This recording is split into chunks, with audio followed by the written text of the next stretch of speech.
श्री शिवाय नमस्तुभ्यं मित्रों।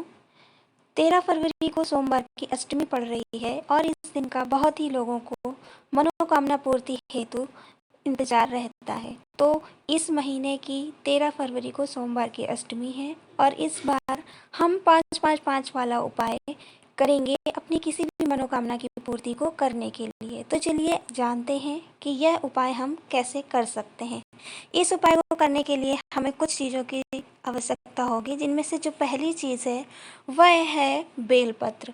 बेलपत्र साफ सुथरी होनी चाहिए, कहीं से भी कटी फटी ना हो। हमें 5 बेलपत्र लेनी है। उसके बाद जो अगला चीज़ है वो है समी पत्र। समी पत्र, इसके भी हमें 5 ही समी पत्र लेने हैं और अगर आपके पास समी पत्र नहीं है तो आप समी पत्र की जगह पे 5 चावल के दानों का प्रयोग कर सकते हैं। अगली चीज़ जो है वह है मूंग। हमें इस तरीके से हरी मूंग लेनी है। पूरी साबुत मूंग होनी चाहिए, टूटी हुई मूंग ना हो। इस मूंग के हमें 5 दाने ले लेने हैं। अब जो सबसे ज़्यादा प्रिय फूल होते हैं शंकर जी को वह हैं सफ़ेद फूल। तो हमें सफ़ेद फूल भी 5 ही लेने हैं। इस तरीके से हमारे पास जो सामग्री होनी चाहिए वह है बेलपत्र 5 पत्ती, समी पत्र 5 पत्ती। अगर आपके पास समी पत्र नहीं है तो आप चावल के दाने भी 5 ले सकते हैं। उसके बाद 5 मूंग के दाने और 5 ही फूल हमें चाहिए। अब हम एक तांबे की कलश में जल भरेंगे और जल भरने के साथ ही हमें ध्यान ये देना है कि तांबे के कलश में केवल हम अपने घर से जल ही डालकर ले जाएंगे। उसमें हम मूंग दाना, चावल या फिर फूल और बेलपत्र की कोई भी चीज़ नहीं डालेंगे। केवल आपको उस कलश में जल भरकर ही ले जाना है।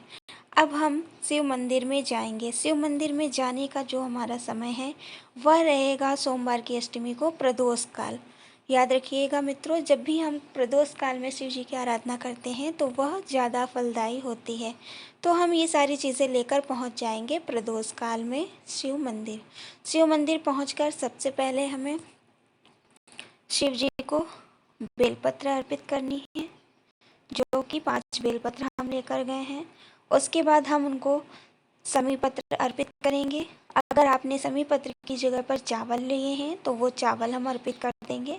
और आपको फूल नहीं चढ़ाने हैं, आपको केवल समी पत्र या चावल और बेलपत्र चढ़ाने के बाद शिव जी का जलाभिषेक करना है। शिव जी का जलाभिषेक एक जलधार में करेंगे और उससे बहुत ही बहुत ज़्यादा ऊपर उठाकर नहीं करना है कि शिव जी के ऊपर गिरने वाला जल आपके ऊपर आए।